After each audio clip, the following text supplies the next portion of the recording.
Bonjour à toutes, bonjour à tous et bienvenue dans notre émission Pause Beauté. Alors voilà, le temps file, bientôt Pessah et après le Homer, on rentre dans la saison estivale, les bar mitzvahs, les mariages, les événements. Qui dit événement dit forcément on boucle la coiffeuse, la maquilleuse et justement aujourd'hui, on a décidé de répondre à toutes vos questions sur la coiffure d'événements.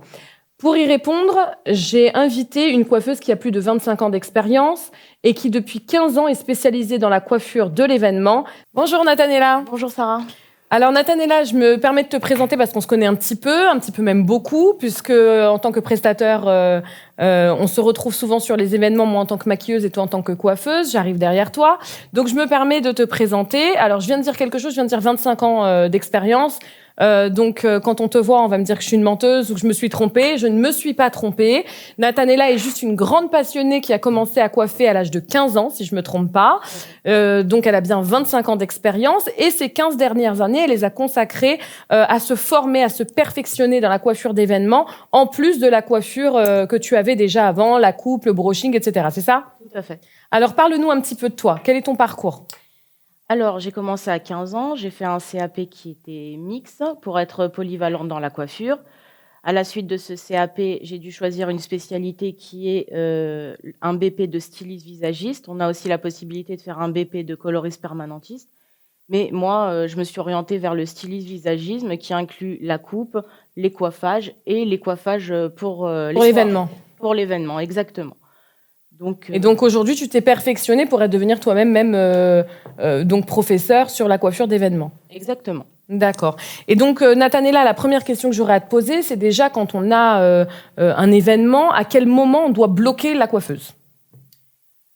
Je pense qu'il faut bloquer la coiffeuse dès qu'on a la date de l'événement. Ça fait partie de toutes les prestations qu'on doit bloquer pour un événement. Surtout si c'est pas 1 mois ou 2 mois avant, quoi. Il vaut mieux éviter parce que c'est le faire tout de suite avant. Trop proche de l'événement et on prend le risque après de pas avoir le coiffeur. Alors justement, comment on choisit son coiffeur ? Comment on va savoir choisir le coiffeur qui va savoir nous sublimer ? Il y a plein de coiffeurs, ils sont tous très bons, ou il y en a certains qui sont un petit peu moins dans notre orientation, dans ce qu'on recherche. Mais comment on va choisir celui qui va nous correspondre à nous ? Je pense qu'on va choisir le coiffeur déjà en fonction un petit peu de sa renommée. Je pense que quand un coiffeur il a du bouche à oreille, c'est déjà une bonne publicité en soi. Aujourd'hui, on a beaucoup d'outils comme Instagram ou Facebook pour voir un petit peu ce que le coiffeur qu'on conseille sait faire. Mm-hmm. Moi, j'aurais plutôt tendance à conseiller un coiffeur où il y a plusieurs styles de coiffure.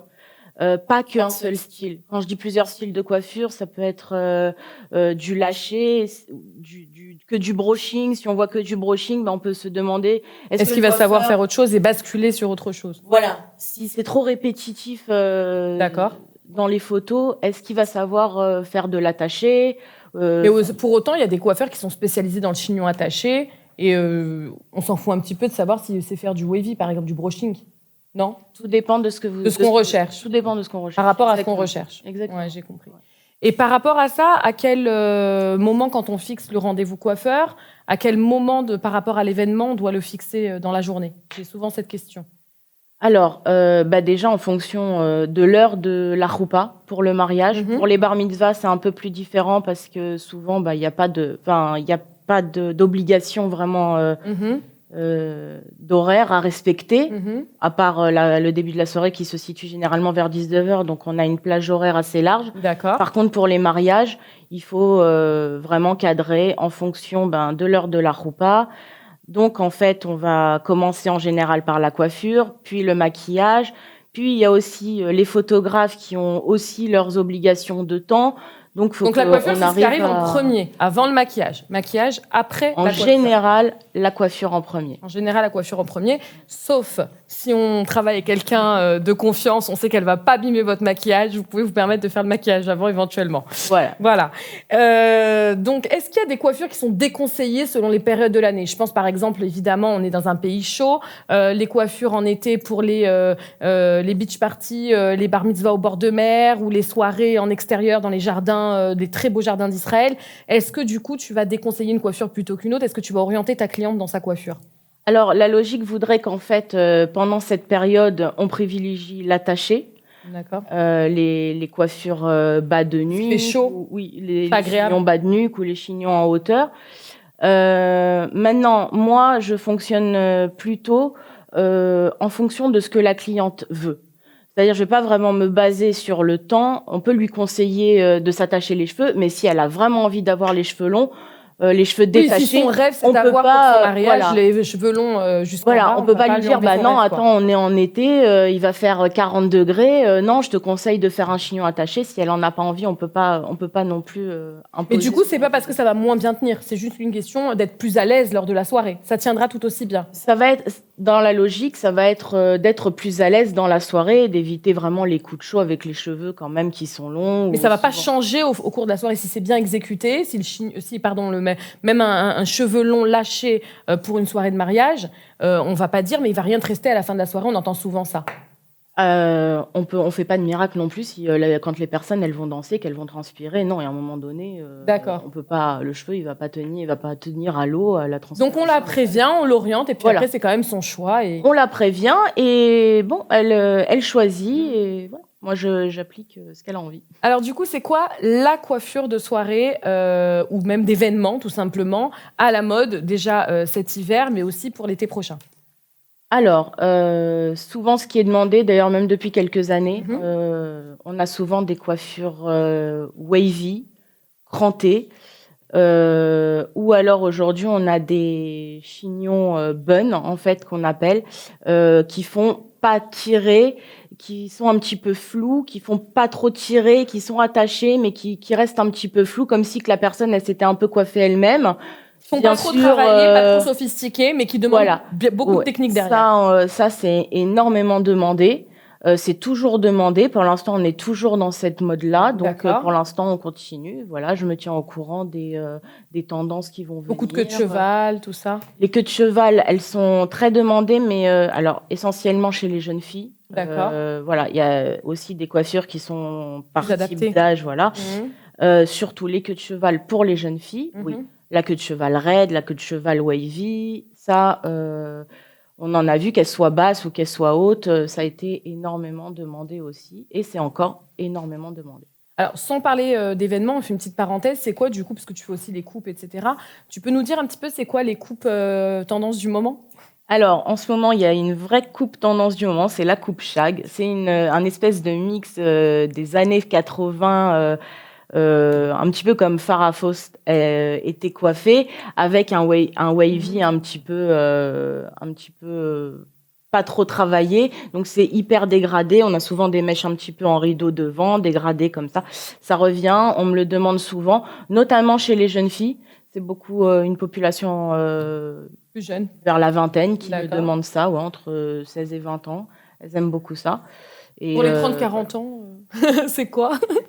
Pour les 30-40 ans, on peut la faire aussi. Il y a aucun. D'accord, ça va alors. Aucun problème. Bon, c'est bien. Et du coup, on revient un petit peu à l'événement. Quel conseil beauté tu donnerais pour entretenir son cheveu et le préparer à le sublimer le jour J? Alors, le sublimer le jour J, c'est un petit peu embêtant comme question, parce que en général, moi, à titre personnel, quand je suis prévenue suffisamment à l'avance, j'ai tendance à dire aux personnes de ne plus couper leurs cheveux jusqu'à l'événement. D'accord. Pourquoi ? Parce que j'ai besoin de longueur, masse.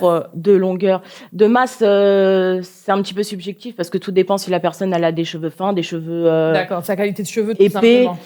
Ça, on peut pas, je peux pas. Mais de la longueur, en tout cas, ça aide à donner aussi du volume. C'est important pour moi. Donc, sachant que les cheveux longs ont tendance à s'abîmer, j'aurais tendance à dire de faire des shampoings adaptés à son type de cheveux. C'est important, je le dis, parce que j'ai souvent cette question qui revient. Mais pourquoi est-ce qu'on doit utiliser un shampoing pour cheveux colorés Pourquoi ? Alors, oui, j'explique. Par exemple, pour les cheveux colorés, c'est important un shampoing pour cheveux colorés dans le sens où ça va maintenir la couleur plus longtemps dans le cheveu. Ça va permettre à la couleur de vieillir moins vite qu'en utilisant par exemple un shampoing d'usage quotidien qui est pas du tout adapté pour les cheveux colorés, qui va être plus agressif parce que le shampoing est un détergent, sachez-le. donc qui va agresser la couleur et la retirer plus vite du cheveu. D'accord. Donc voilà, c'est un exemple. Pareil, ça marche aussi pour les cheveux secs. On conseille pour un cheveu sec un shampoing pour cheveux secs, pour les cheveux gras un shampoing pour cheveux gras. C'est important. Et puis bien sûr un bon masque aussi pour les hydrater. Une petite chose, le shampoing, on lave les racines avec le shampoing, mais pas les pointes. En revanche, on met le masque sur les pointes et jamais en racine. Ah, super. Voilà. Bon, merci pour le conseil. On le retiendra, on essaiera de l'appliquer. Alors, pour revenir aux coiffures, donc du coup de soirée, d'événements, du coup, c'est pas forcément de soirée, ça peut être le matin. Il faut compter quoi comme budget? Est-ce que c'est le même budget déjà pour une coiffure le matin ou une coiffure de soirée? Un événement tout court. Alors, comment ça fonctionne? Alors, je sais qu'il y a certains coiffeurs qui vont peut-être majorer la prestation parce que ça va être très tôt le matin ou très tard le soir. Ce serait logique, oui. Ce qui serait logique. Après, moi, à titre personnel, si c'est une coiffure très simple, je ne vais pas la majorer sur une coiffure qui peut être complexe. Donc, en général, on a une fourchette de prix en Israël aujourd'hui qui va de 350 à 400 qui sont pour des coiffures entre guillemets simples, jusqu'à 500, 600, voire 700 sur des coiffures bien plus complexes. D'accord. Oui, ça peut paraître un budget important, mais c'est un métier qui est quand même très physique. On s'adapte aux horaires de la cliente, on se lève tôt le matin quand il le faut, on finit tard quand il faut être jusqu'à... souvent, la coiffeuse, elle est là à la dernière petite pince avant que la personne s'envole.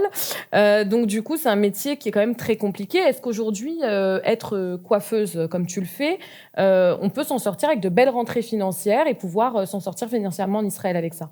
Alors, je pense que oui, à condition d'être indépendant.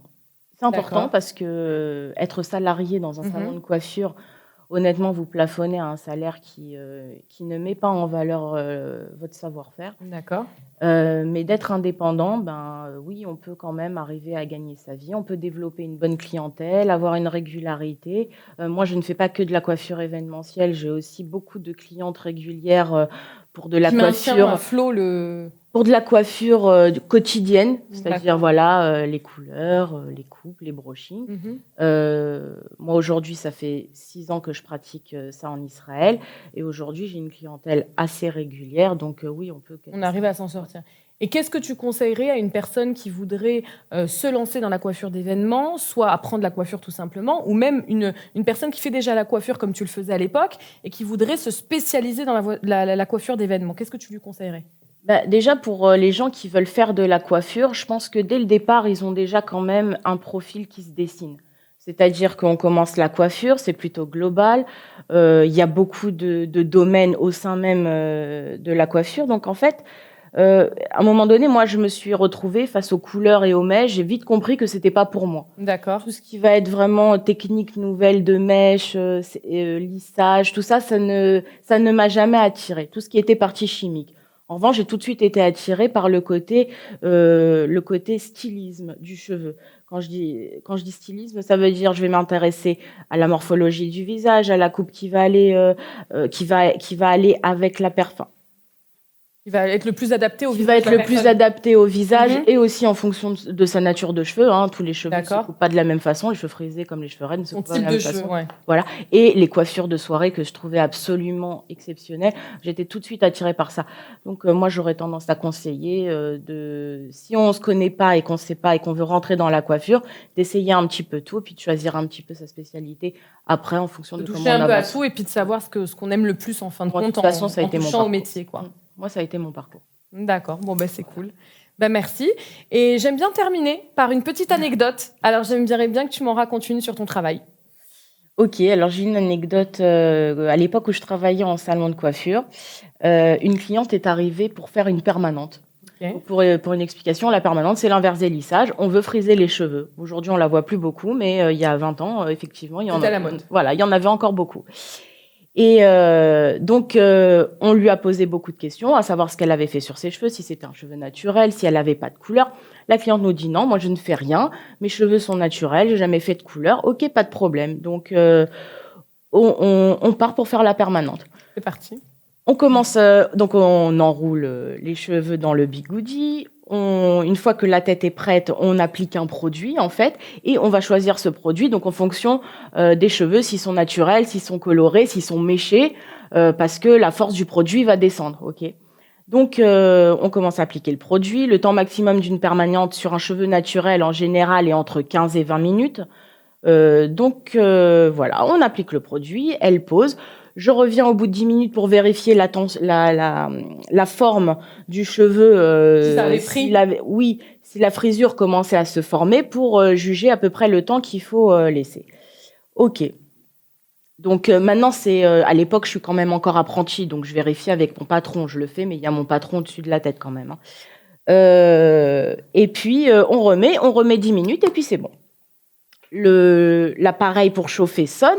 Donc là, par contre, il ne faut plus attendre. Au bout de 20 minutes, c'est le temps maximum. On l'emmène au bac, donc on commence à rincer. Et je vais pour fixer, parce que ça se fait en 3 étapes, il y a 2 fixations en plus après. Je vais pour fixer, et là, catastrophe, le cheveu reste dans le bigoudi. Le bigoudi tombe avec le cheveu, donc c'est un drame. C'est un drame absolu. Mais qu'est-ce qui s'est passé ?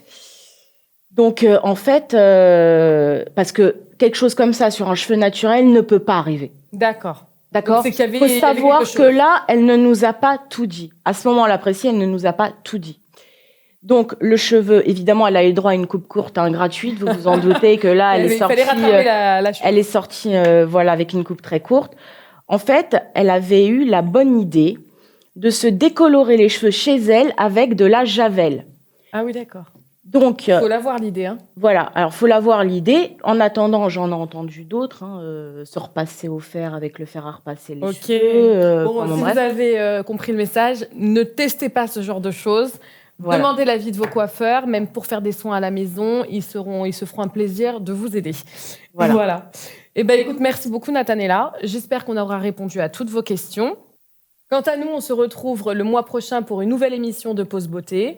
Merci beaucoup Nathanella et à bientôt. Merci.